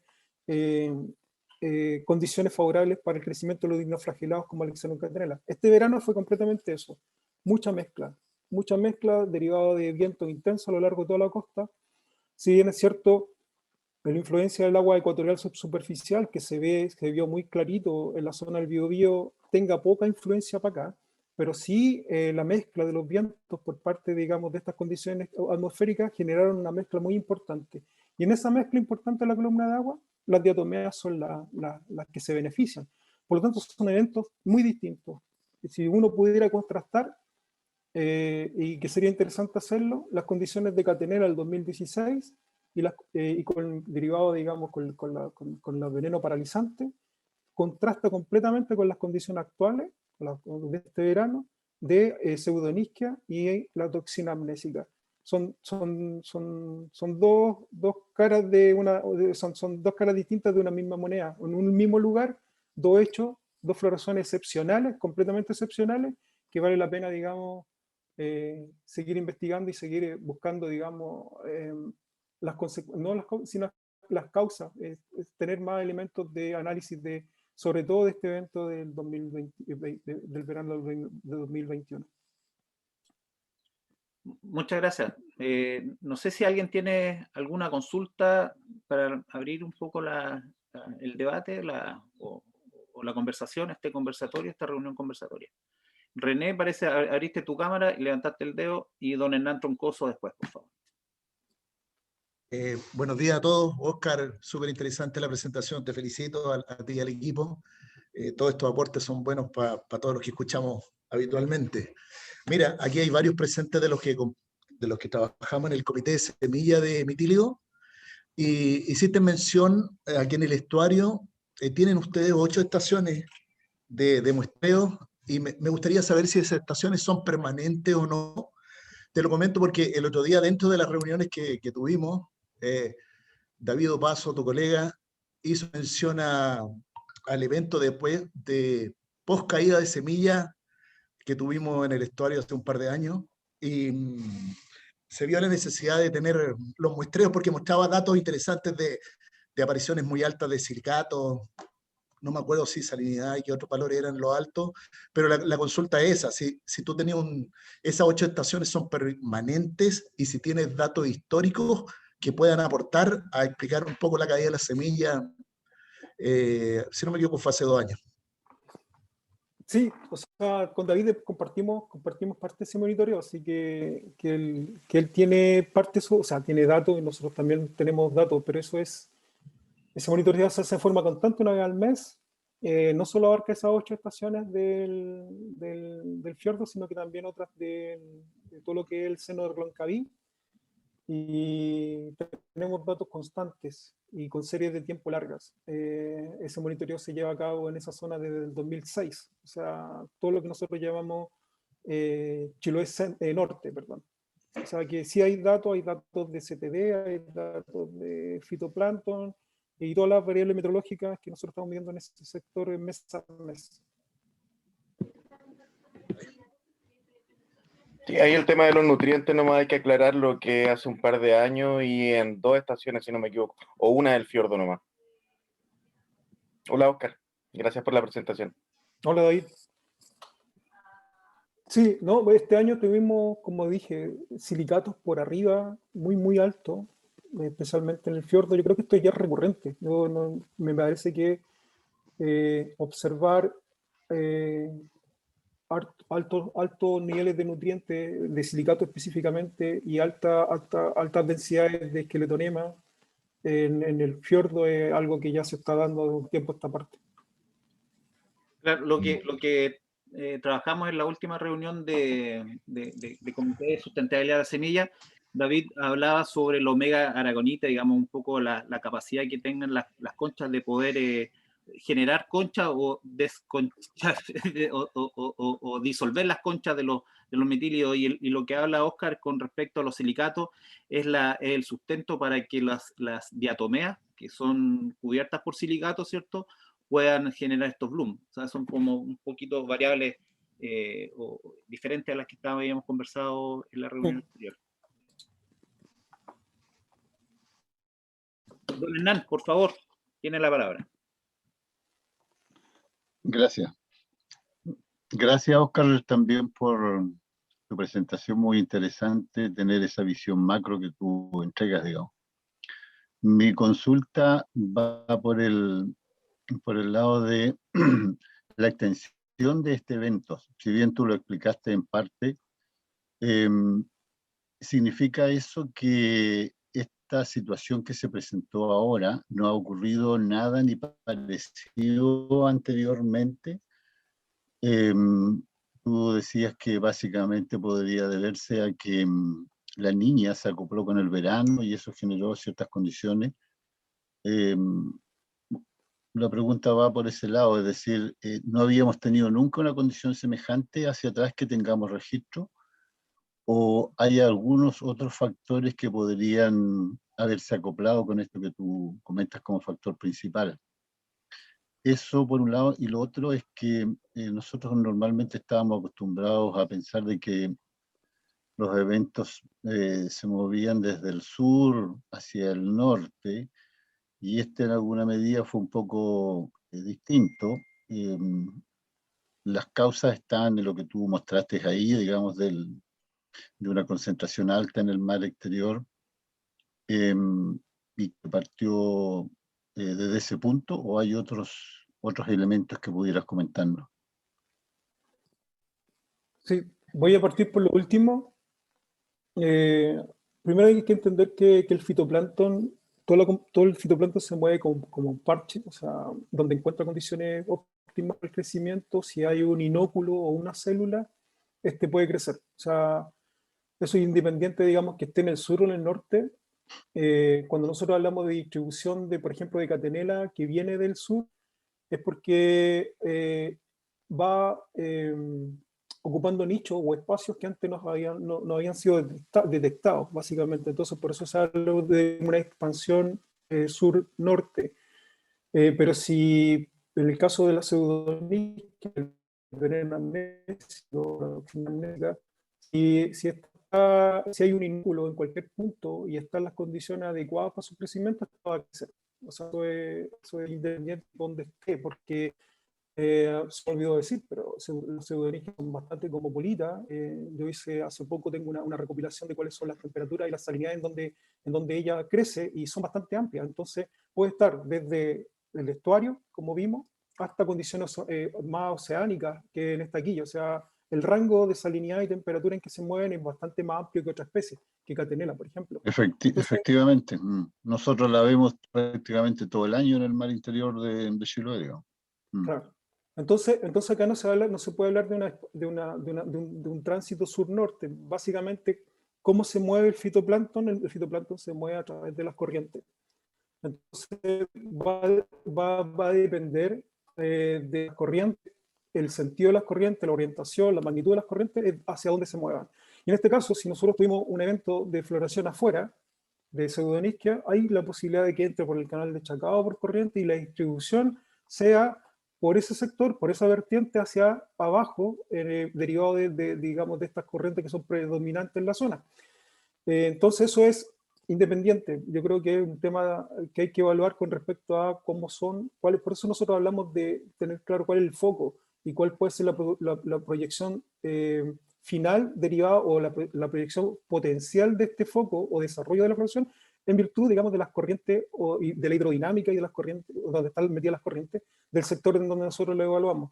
En eso, Cristian decía un poco lo que yo mencionaba. O sea, básicamente nosotros hemos basado en temas de corrientes para evaluar las potenciales desarrollos de cada una de las floraciones que han sucedido. Y obviamente aquí lo que interesa es conocer el origen. O sea, es difícil porque el origen puede ser, digamos, múltiple origen dependiendo de lo que acabo de decir. O sea, si hay múltiples inóculos de una célula y todos encuentran buenas condiciones de luz, buenas condiciones de nutrientes, etcétera, pueden crecer independientemente. Entonces podemos tener múltiples focos o un foco central. No creo que haya un foco central, pero por eso hay que tratar de evaluar, digamos, en términos de múltiples focos donde puede determinar o donde puede terminar una floración, o cómo se puede ir evaluando una floración. Con respecto a lo inusual de este verano, lo dije un poco en la presentación, nosotros nunca habíamos detectado por más de una semana veneno o toxina amnésica en marisco. El último cierre cautelar había sido en febrero del 2017, y el cierre duró una semana. O sea, cerraron sobre norma, era tampoco, creo que eran 60 o 70, me parece, microgramos, ya puedo confirmarlo, y la siguiente semana ya estaba abierto. Duró una semana. En todos los registros que nosotros tenemos de Pseudonisquia, en todos, y toxina amnésica, siempre habíamos encontrado trazas y nunca habíamos podido ver, estamos hablando desde el 2006 en adelante, nunca habíamos podido evidenciar un evento por más de una semana. Entonces, ¿qué es lo que ocurre? Quedamos todos mal. ¿Qué ocurre? Que en realidad este evento es excepcional con respecto a la dinámica del crecimiento de la célula y la producción de toxina amnésica. Probablemente lo más excepcional de este evento es la temporalidad, es la extensión. No tan así la concentración, porque si uno tiene, digamos, un evento muy extenso en el tiempo, estas células se pueden acumular en un punto determinado, como ocurrió en el sector de Dalcahue, se acumulan, derivados de estas corrientes, se van acumulando, y la acumulación de estas células van generando una presión sobre los mariscos que se toxifican más rápidamente y quedan más expuestos por una cuestión de tiempo. Entonces, este evento probablemente lo excepcional en la duración, que trae consigo que los mariscos estén más tóxicos o tóxicos durante más tiempo. ¿Ya? Esa es como la diferencia con respecto a otros. Y ahora, ¿derivado de qué? Obviamente que hay que seguir analizando, pero sin duda la niña y bueno, primero la condición de verano, y después el evento de la niña que se acopla, digamos, a estas condiciones de verano para generar un ambiente propicio para el crecimiento de esta diatomea. Oscar, yo me quiero agarrar de tu último comentario. Pudiera ser muy simplista, o tal vez no, pero uno puede más o menos predecir a través no sé, de la NOAA o diferentes fuentes de información con bastante anticipación con los eventos estos de niña a niño, si que vienen fuertes o débiles, qué sé yo. Será muy simplista decir, oye, sabes que el próximo año, o digamos, o en los próximos 6 meses, se pronostica un evento importante de niña y eso pudiese aumentar los riesgos sobre algunas microalgas en particular, pensando en niña con respecto a las TAM y el niño con respecto al BPM. Alexander. Pudiese ser un buen argumento, un buen antecedente como para poder poner atención con los eventos que posiblemente pudiésemos tener y tener un buen diagnóstico predictivo. Sí, o sea, eso, claro que sí. O sea, los modelos de proyecciones atmosféricas, derivados, digamos, de cuando hay un año niño, cuando está en transición o cuando hay, digamos, preponderancia a los eventos de niña, son bien modelados. O sea, hay bastante certeza. Recordemos que en esto juegan un montón de modelos, o sea, hay muchísima información. Y las proyecciones son generalmente buenas con respecto a las transiciones o cuándo vamos a tener un niño más intenso que otro. Recuerden que el año 2015 la proyección del niño comenzó el verano de 2015 en el hemisferio norte. Ahí ya tenían, digamos, buenos antecedentes de lo que podía correr para acá. Por lo tanto, hay que echar mano a estos modelos como para una otra manera ir pronosticando probablemente por las condiciones que se puedan dar en la zona en que nosotros estamos. O sea, todos sabemos que hay dos eventos. Primero, que los patrones generales o globales atmosféricos tienden como a generar condiciones particulares. O sea, a partir de un evento global se pueden generar condiciones particulares derivadas de este evento. Por lo tanto, tener un buen conocimiento de cómo es la evolución de los periodos niña, niño y transición nos da un buen sistema, o nos puede generar un buen sistema de pronóstico de lo que va a ocurrir en términos de los eventos que pueden estar asociados acá más localmente. Pero sí, es una buena forma de evaluarlo a través de sus pronósticos. Y no es simplista, yo creo que es utilizar una herramienta más a disposición que se puede poner, digamos, en conjunto con lo que nosotros estamos observando día a día. Oscar, otra consulta, las condiciones propicias para las floraciones algales. Tú mostraste ahí que las urgencias generalmente están descritas, entiendo yo, ¿cierto? Más hacia la costa expuesta, ¿cierto? Y requieren los vientos, cómo influyen para que las condiciones de baja de oxígeno, de nutrientes, que se generen en esa zona del mar expuesto, dan, digamos, el precursor para las floraciones algales, en este caso para las TAM o para las BAM, y después al parecer arrastra hacia al mar interior de Chiloé. La consulta va, estos impulsores ambientales pudiesen darse en forma independiente del mar expuesto en el mar interior de Chiloé, pensando en eventos independientes que pueden ocurrir, por ejemplo, en el estuario o en el seno de Reloncaví. Mira, yo por lo que conozco de los sistemas de afloramiento, todos los sistemas de afloramiento son bastante costeros. O sea, el afloramiento es un desarrollo de un evento costero, fundamentalmente. Lo que pasa con los accidentes geográficos asociados a la costa es que muchos de ellos tienden como a reforzar o a magnificar, en algunos casos, lo que ocurre afuera, hacia el interior. Cuando nosotros estudiamos todo lo que es el sistema de afloramiento costero, por ejemplo, en Galicia, todo lo que ocurría en la zona costera fuera, digamos, de la isla o de la ría gallega, tenía un efecto, una repercusión muy importante hacia el interior, ya sea por el afloramiento, que se veía magnificado hacia el interior de la ría, introduciendo nutrientes y generando las condiciones propicias, digamos, para el crecimiento de la floración al interior de la ría, afectando, como ustedes ya saben, todos el sector de mejillonero en esa área. Una cosa similar, recuerden que como tú bien dijiste, la surgencia está bien conocida y está bien diagnosticada y está bien evaluada, digamos, en lo que es la zona de Concepción hacia el norte.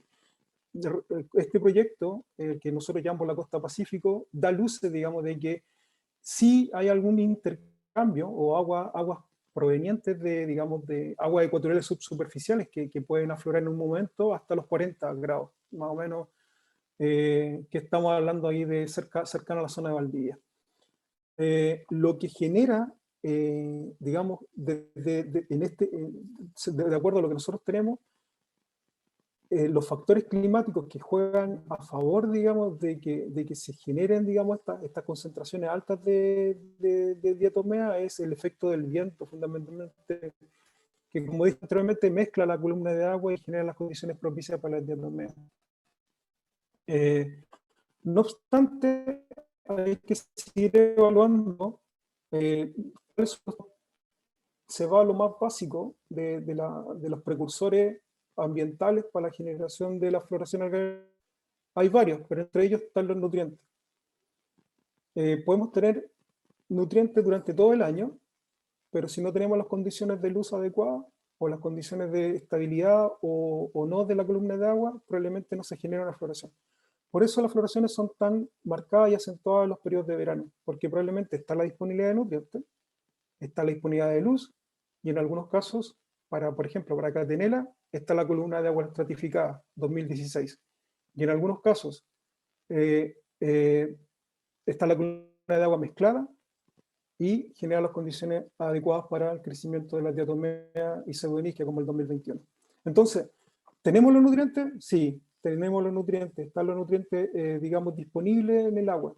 Pero también se requiere de otro elemento: buena luz y buenas condiciones de la columna de agua que favorezcan o no a digamos, este crecimiento de estas microalgas. Yo tengo varias preguntas, pero quiero darle la palabra a alguien más. Parece que Alejandro Barrientos, no sé si tiene algún comentario.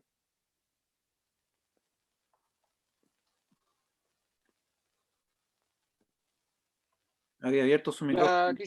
Ah, ya, perfecto. No. Oye, Óscar, mira, un poco, yo creo que te saco de tu área más de confort, porque conocen mucho la parte oceanográfica, pero nosotros está bastante documentado en términos de PEP, publicaciones con respecto a la al paralizante, que a los mejillones le pudiese afectar metabólicamente en un par de días, digamos, pues empiezan a hacer sus funciones de alimentación, metabólico, con normalidad. ¿Tú sabes por casualidad si en los eventos FAM que se meten bastante dentro del estuario pueden generar algún problema hacia los choritos, y pensando en la semilla, les puede generar algún grado de mortalidad a la especie en cuestión? Bueno, nosotros hemos tenido eventos catastróficos por presencia de microalgas registrados. Por ejemplo, Carenia.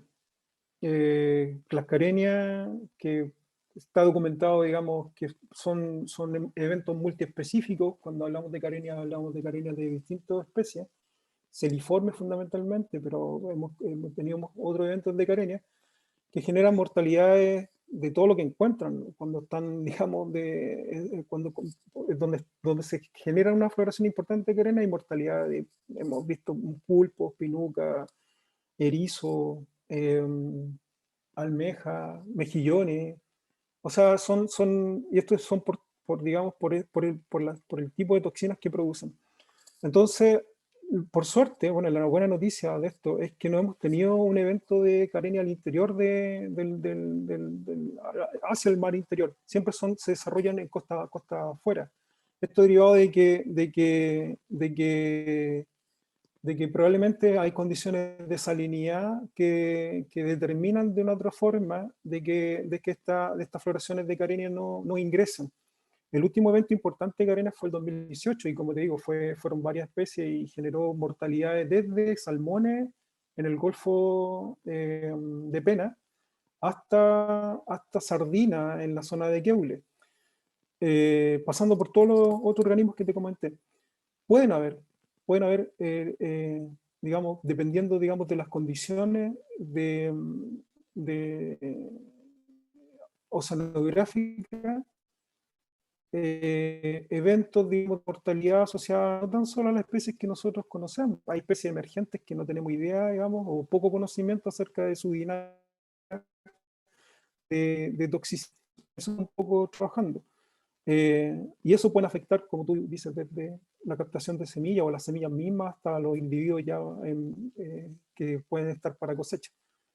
Finalmente, hay eventos que creo que David después lo conversamos en un momento determinado, que cómo afectan, por ejemplo, en las tasas de filtración, eventos tan importantes como es tener 20 millones de células por litro de esqueletonema en los primeros metros de la columna de agua, que también pueden, digamos, de otra manera afectar crecimiento o condiciones metabólicas de la especie, obviamente.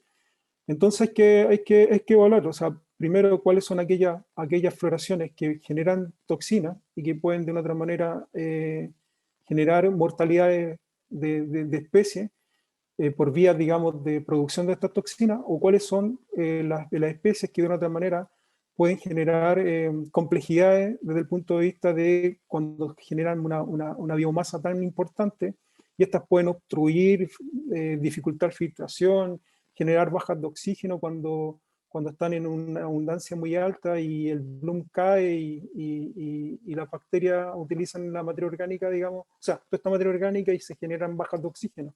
Son elementos, digamos, de que hay que ir evaluando, pero yo no, digamos, lo que ocurre al mar interior no restaría, digamos, estos elementos que están o sucediendo, digamos, que van a depender fundamentalmente de las condiciones oceanográficas que lo determinen. Solo un ejemplo, para terminar tu pregunta. El 2016, nosotros nunca habíamos tenido una floración de Alexandrum catenella al interior de un estuario con tanta carga digamos, de agua dulce como el estuario Piti-Palena. Ahí, durante el 2016, derivado, digamos, de que el agua dulce fue menos importante que en otros años, o sea, una disminución de la pluviosidad, por lo tanto, la cuña de agua dulce fue menos importante. La cuña de agua salina ingresó con fuerza hasta Laja Brazo Pillán, que es la cabeza del fiordo.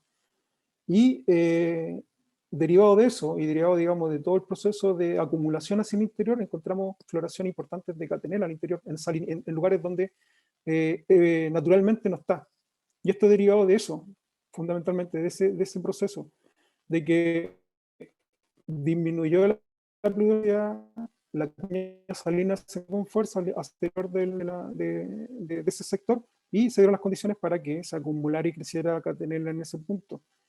¿Cuál es la diferencia con otro estuario? No sé, hay que evaluarlo. Todos los estuarios se comportan de una manera un poco distinta, y en el caso del estuario de Reloncaví hay que evaluar cuál es el potencial, la potencial complejidad que puede darse en ese escenario. Gracias, Oscar. Oye, te quiero llevar un poco al tema de los quistes. Creo que los quistes de Alexandrum catenella siempre se ha mencionado como un factor importante y submonitoreado. Me ha llevado como una reflexión, porque hoy día, ¿cierto?, se ha hablado de que los salmoneros por obligación tienen que empezar a hacer limpieza de fondo, digamos, y eso para tu apreciación puede ser un factor que puede generar aumentos de quistes, no aumento de quistes, sino que sacar los quistes de donde están en el fondo, ¿cierto? Y dejarlos disponibles para condiciones que puedan ser viables para que se generen nuevas floraciones algales en el mar interior de Chiloé. Bueno, la hipótesis de trabajo que nosotros estamos en desarrollo ahora actualmente es la evaluación de los quistes, pero desde el punto de vista de comprobar o no la hipótesis que hay que ciertas especies que generan quistes, por ejemplo, Alexandrum catenella, si tienen un registro histórico de presencia en lugares donde probablemente nosotros no creamos que estuvo. En simple. Derivado de un trabajo que hizo Pablo Salgado en la zona de Quellón, al hacer sedimento, o sea, al extraer sedimento a partir de Corer, cuantificó centímetros de un Corer de 30 centímetros de largo, centímetro a centímetro cuantificó cuál era la densidad de quistes que había, encontrando quistes hasta el centímetro 30, o sea, de profundidad. Y en paralelo se hicieron dataciones de esos sedimentos, o sea, a través de plomo 210 y radón, lo que se hace es datar la edad de esos sedimentos. Entonces, dató de que los quistes encontrados a los 30 centímetros de profundidad, debido a la tasa de sedimentación, corresponderían al año 1930, 30 y tanto. Lo que nos dice de que probablemente Catenella siempre estuvo aquí, como otra especie, siempre estuvo en esta zona, y que de una u otra forma está recolonizando sectores que antes ya había estado presentes. Esa es como parte de la hipótesis de trabajo que estamos en desarrollo en este minuto. Con esto quiero decir que los quistes tienen una viabilidad además muy grande, o sea, hay registro de quistes viables después de 100 años. Entonces, si se están en las condiciones adecuadas, pueden, digamos, cuando llegan a las capas superiores o se remueven, pueden de una otra manera ser viables de nuevo y pasar a ser pasar de ser quiste a una célula vegetativa. Esto va a depender de las condiciones, obviamente, del lugar donde crezcan o donde estén depositados. Por eso la complejidad de la dinámica de quistes, porque en realidad sabemos que son estables, los quistes pueden permanecer mucho tiempo, y un factor también importante derivado de experimentos que nosotros estamos haciendo y que han hecho otros investigadores, es el tema de la tasa de germinación. O sea, son súper exitosos, o sea, tienen una tasa de germinación muy alta. Cuando están en condiciones favorables, crecen rápidamente. Entonces, o sea, pasan de ser quiste a célula vegetativa rápidamente y con una alta proporción. O sea, los quistes que están en estado de quiste pasan a ser célula vegetativa y esa proporción es alta. Entonces, son bastante exitosos, una forma de vida, digamos, un ciclo de vida bastante exitoso que tiene esta microalga. Me estoy refiriendo a Alexander Catenella específicamente. Entonces, cuando tú dices remoción de los fondos, sí, o sea, puede, digamos, de una otra forma, si hay bancos de quiste asociados en el lugar donde se va a remover, probablemente ahí está la complejidad de que algunos de estos quistes pasen a estados, digamos, vegetativos. Eso es lo primero. Lo segundo es que hay que hacer buenas prospecciones de esos bancos de quistes, y nosotros estamos en eso desde el año 2018, perdón. Cuando empezamos a prospectar quistes en prácticamente muchos sectores, nosotros sabemos actualmente que hay lugares más adecuados, digamos, derivado a que por transporte de células, derivado de corriente, nosotros denominamos zona fuente, aquella donde salen los quistes o el potencial foco de dispersión de quistes, y zonas sumideros donde están las condiciones para que se depositen. Por ejemplo, Asasao, por decir algo. Nosotros siempre en Asasao hemos encontrado altas densidades de Alexandrium Catenella, y después de varios años seguimos encontrando altas densidades de quiste en los sedimentos, derivado de que después del bloom, cuando cae el bloom, se generan estos quistes y pueden pasar al sedimento. Entonces, la evaluación de esos sectores es fundamental. Si hay que hacer, digamos, una limpieza de un fondo, es necesario hacer prospecciones, digamos, de qué es lo que hay en el fondo. Ahora, limpieza, para mí, yo antes de trabajar en temas FAN, trabajé mi tesis de licenciatura la hice en temas de efecto antropogénico, o sea, todo lo que era de efectos de la salmonicultura sobre los fondos y cómo se podían perturbar con respecto a este tipo de acuicultura, digamos. Y hay problemas fundamentales, o sea, para nosotros en ese minuto la evaluación del ácido sulfídrico era relevante, porque el ácido sulfídrico escapa a la forma de burbuja y puede, digamos, contaminar o generar problemas de intoxicación, incluso en los peces que están metros más arriba. Entonces hay complejidades, digamos, del tema que es necesario evaluar antes de. Yo creo que los quistes pueden ser uno de ellos, pero entiendo que hay otros más complejos como el que acabo de mencionar.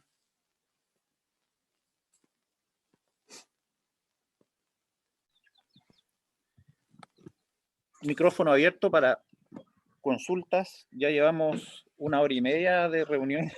Agradezco, Oscar, nuevamente. No sé, súper interesante la discusión. René, Carol de Sí, una consulta, Oscar, no sé si dominas esa parte, pero la normativa de los 20 microgramos por gramo, ¿tienes algún antecedente? ¿Cómo se llegó a ese número? Si sabes, comparativamente con otros países que tengan el evento, ¿cómo se llegó a ese número? Yo entiendo que son todas las reglamentaciones que nosotros nos basamos, son reglamentaciones también usadas por la comunidad internacional, ¿ya? En términos de reglamentación, nosotros no es muy diferente, digamos, a lo que es Europa u otros lugares, digamos, donde esto se evalúa. Hay algunas que son más restrictivas incluso que los 20 microgramos por gramo, básicamente no en amnésico, pero sí en paralizante. Son mucho más fuertes las restricciones a los 80 microgramos por gramo que nosotros tenemos en paralizante, y algunos bajan a 20. Todo va a depender fundamentalmente de la sensibilidad del análisis que se haga. Creo que el 20 no lo tengo muy claro cuál es el límite, me pierdo ahí en un área que no conozco mucho en cuanto a esa técnica, pero sí entiendo de que va a depender de la sensibilidad de la técnica a utilizar. Una parte, digamos, de lo que se requiere, digamos, para colocar los límites de detección de la técnica y evaluar cuándo puede pasar un umbral y cuándo detectarle. Recuerden que todas las técnicas además tienen un más menos, o sea, tienen un margen exacto, en donde puede ser 18 más menos 5 y pasa sobre la norma, puede ser 20 más menos y está por debajo. Entonces, siempre hay un margen de error ahí que hay que considerar. Esta técnica es por HPLC, por lo tanto es mucho más precisa que el bioensayo por ratón que evalúa actualmente las toxinas paralizantes. Pero el 20, siendo franco, no sé efectivamente, no sé si me pueden ayudar los colegas que están ahora presentes, por qué se definió 20 como umbral. Sí, complementando un poco la pregunta de René, porque yo creo que apunta a que entendemos que no existen documentados grandes eventos clínicos asociados a BAM, o sea, el amnésico, la pérdida de la memoria. En la historia creo que ha habido hace como 20, 30 años atrás, hubo un evento en Canadá, pero ni siquiera estaba la técnica especificada o desarrollada. Por lo tanto, un poco la pregunta es, o sea, en el BPM está claro, digamos, ¿cierto? Porque han habido eventos clínicos que han generado hasta mortalidad, muerte de personas. Pero en el BAM, en esos términos, como, claro, ¿dónde ese límite, digamos, genera o qué límites podría generar un problema serio a las personas? Pensando en un niño desnutrido, por decir, la condición más que pueda tener más impacto el consumo de marisco, digamos, en una persona. A ese punto. Sí, y lo otro es que no tenemos un buen sistema de control médico de eso. O sea, todo, por ejemplo, hasta hace poco los probables eventos de diarreico pasaban todo por vidrio, más que por otro. Entonces, vidrio en vez de no sé, pues, las especies que generan diarrea, que son, o sintomatología diarreica, perdón, que son las dinofisias, por ejemplo. Entonces, no tenemos un cuadro clínico bien, o sea, cuando uno llega, que a mí me pasó con mi familia, así como cuento anecdótico, que se intoxicaron por una bacteria asociada, digamos, al jurel, y llegaron al hospital de Constitución y lo pusieron como si fuera marea roja. Entonces, no hay, digamos, también es una cosa que conversamos con salud con respecto a los protocolos y cómo identificar una sintomatología y asociarla, digamos, no está claro, digamos, o cómo asociarla, digamos, a intoxicaciones por estas toxinas, por esta ficotoxina asociada a la especie que estamos mencionando.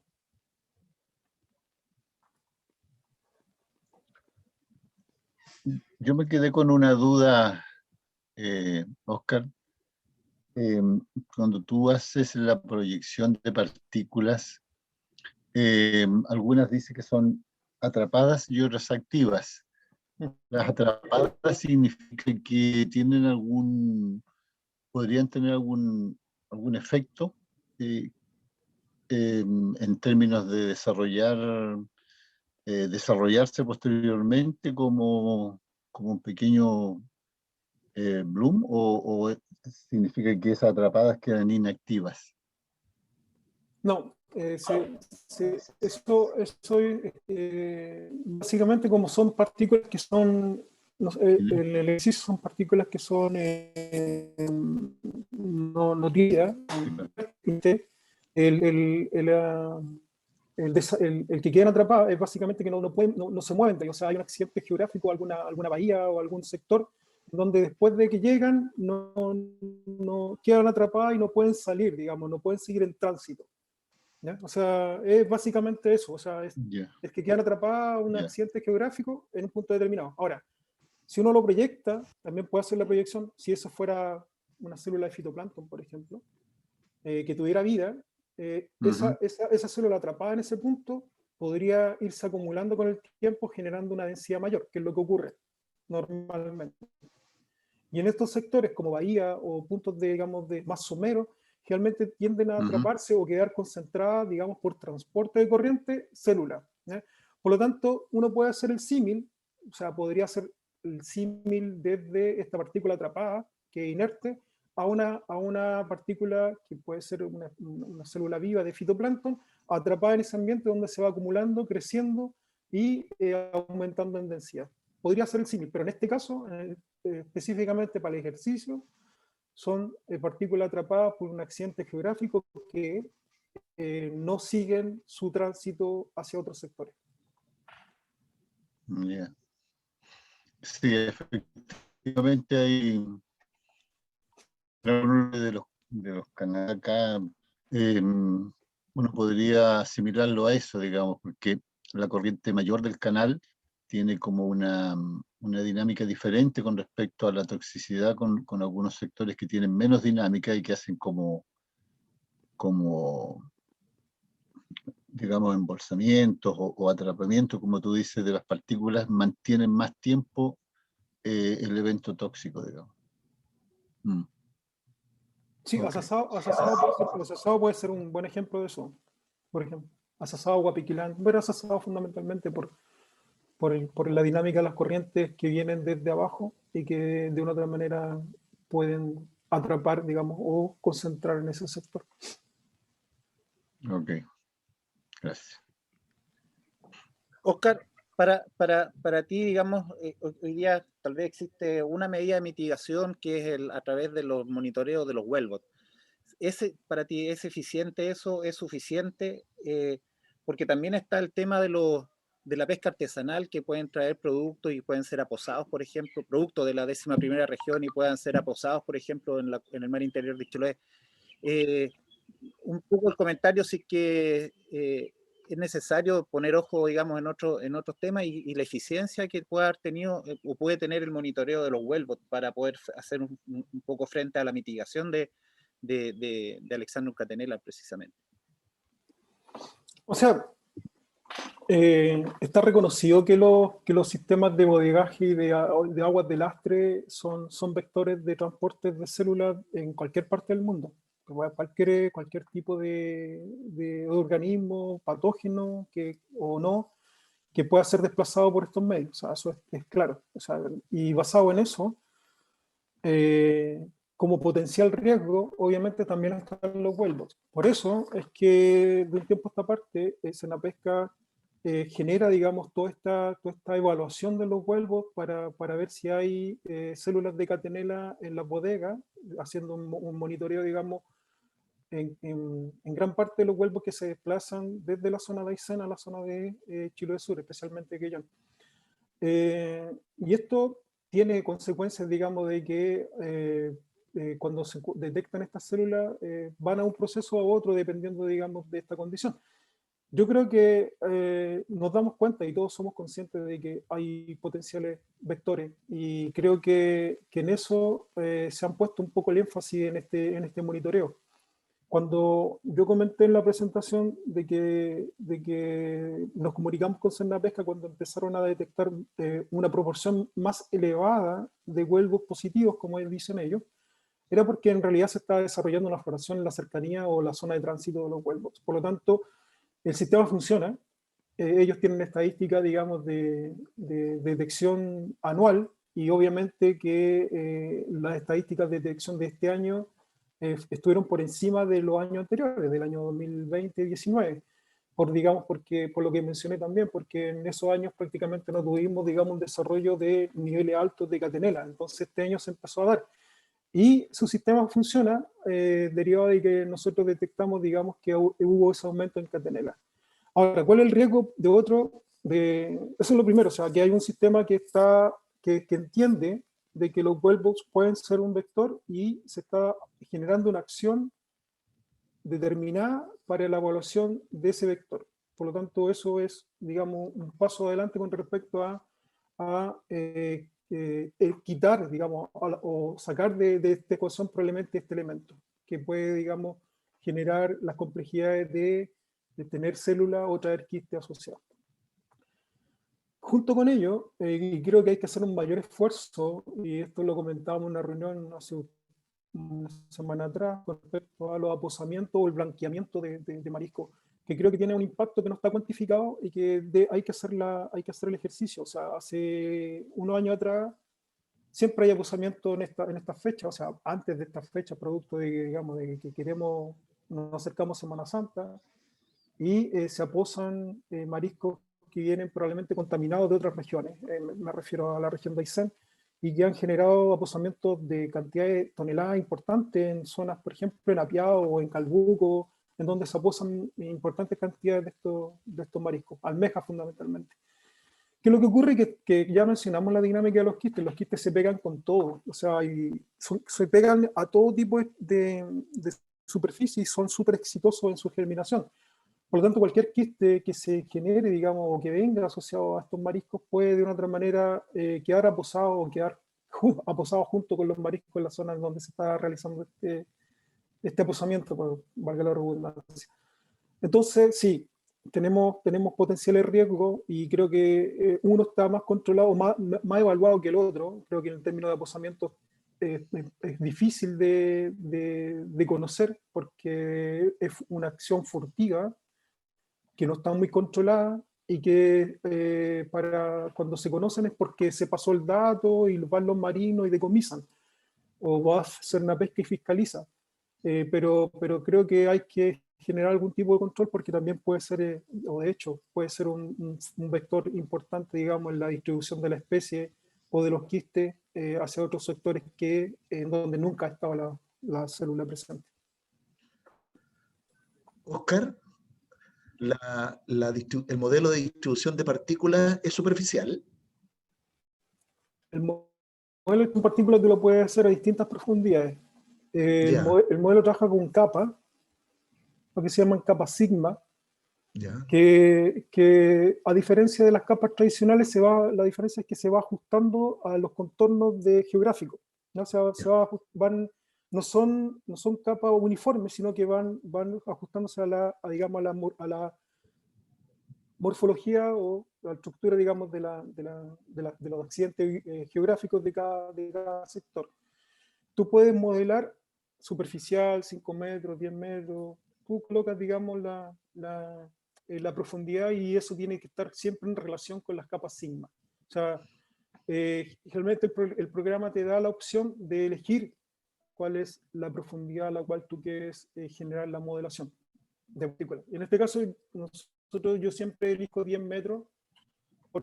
Sabemos más o menos que a 10 metros es donde se genera, digamos, la mayor concentración de fitoplancton o la mayor clorofila. Por eso elegimos 10 metros de profundidad. Ya. Sí, era justamente porque me están haciendo por interno una consulta si es que los muestreos tienen alguna componente de batimetría para determinar la concentración de dónde es mayor algún tipo de fitoplancton. Sí, cuando nosotros hacemos los muestreos, sabemos más o menos cuál es la profundidad del lugar donde estamos muestreando. pero junto con eso nosotros tiramos, se hace el lance de STD, y el lance de STD se trata de hacer hasta la máxima profundidad posible, sin que toque el fondo, obviamente, para no dañar los sensores. Y derivado de eso, el lance de STD va acompañado con un sensor que es el de fluorescencia, y el de fluorescencia tú puedes determinar exactamente dónde está el máximo de clorofila, ¿ya? Y esa es como la idea de ese, tú puedes detectar a qué profundidad está el máximo de clorofila, y con ese dato jugar, digamos, para evaluar, mira, en realidad está a 5 metros, a 7 metros, a 10 metros, dependiendo del lugar. Ya. Y Oscar, mira, te agradecemos mucho la oportunidad de exponer nuestra interesante presentación y actualizarnos sobre el tema de las floraciones algales. Me gustaría, si tú pudieras cerrar comentándonos sobre la plataforma del IFAN, digamos, o cómo podemos nosotros, como usuarios, tener acceso a información que genera el CREAN, ¿cierto?, relativo a las floraciones algales nocivas, ¿cierto? Sí, mira, nosotros de un tiempo a esta parte tenemos varias formas de sacar la información. La forma histórica de sacar información es a través de los reportes que hacemos después de 5 días de obtener las muestras, son de la abundancia relativa. Eso se informa a todas las instituciones y a muchos grupos de trabajo, se mandan esas informaciones que finalmente se alojan en un SIG, que es donde tú puedes descargar todas las planillas, actualizar los datos.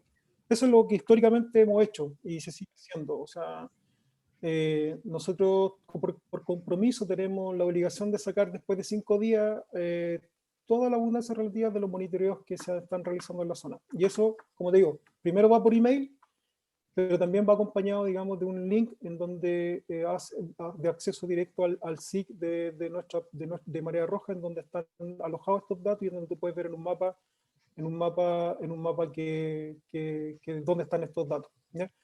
Está toda la información ahí, así que esa es la primera vía. Después, haciendo uso de este SIG, se están generando dos tipos de elementos de difusión, digamos, de esta información. El primero fue a través de un reporte de Alexandrium Catenella, específicamente, derivado que quedó en el tiempo, que derivado del 2016, en donde se saca la misma información y se hace un reporte, digamos, a las autoridades y al público en general de la condición y estado de Alexandrium Catenella una vez realizado el monitoreo. Y la segunda forma es utilizando los mismos elementos de abundancia relativa, a través de la aplicación móvil IFAN, que está disponible tanto para iPhones o Android, es del estado de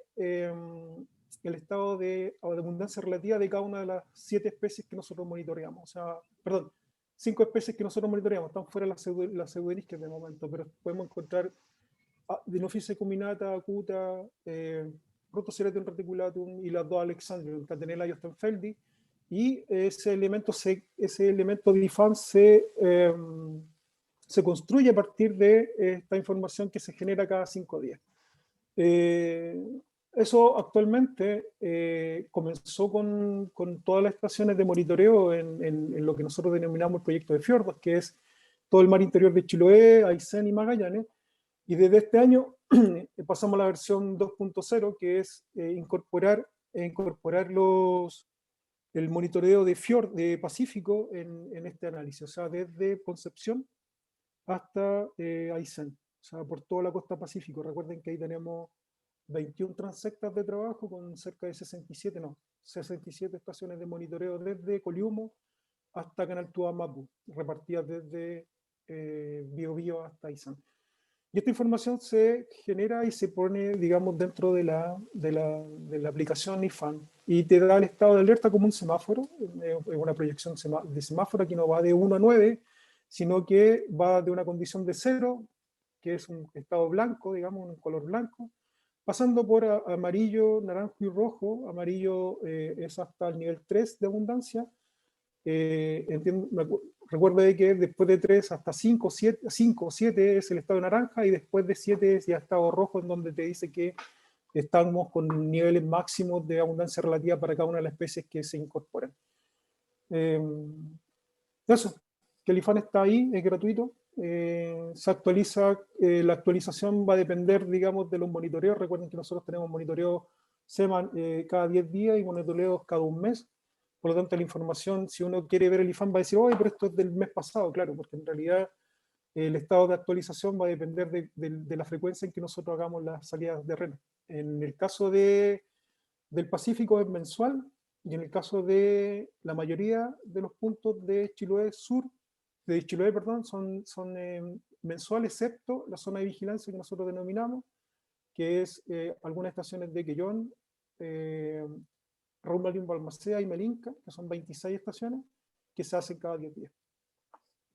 Súper claro. Y bueno, yo te lo he conversado, sí, he conversado contigo con respecto al IFAM, que yo creo que le falta ahí colocarle la fecha de muestreo para estar uno seguro, digamos, de que el dato que está mirando, la fecha de actualización de la información.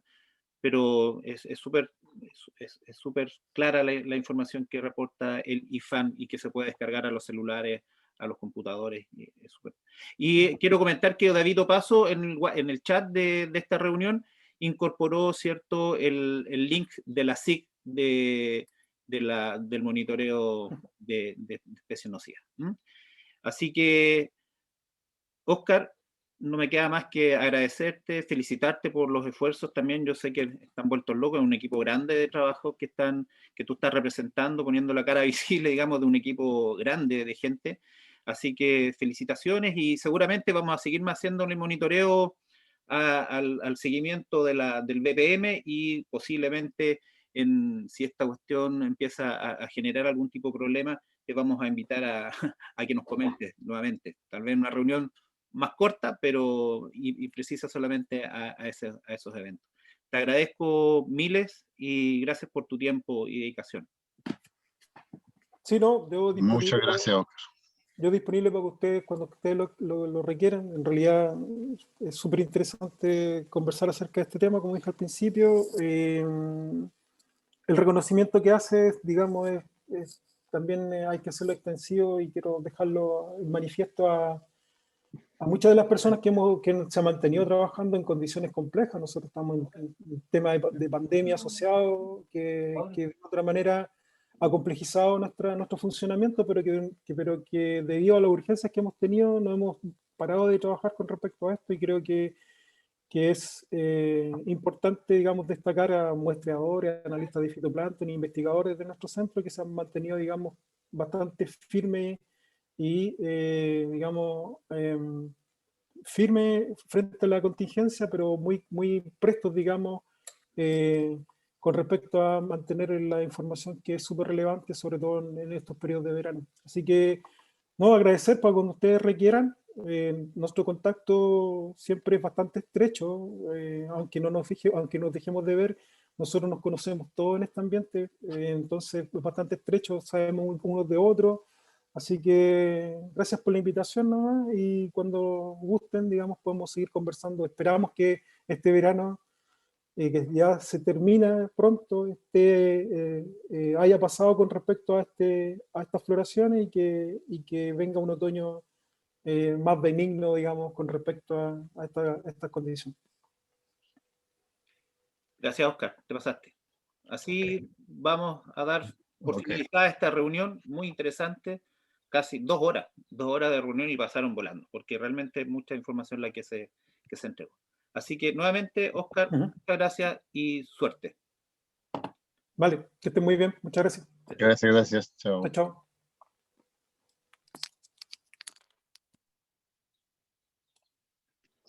Chao, gracias. Chao, Camila.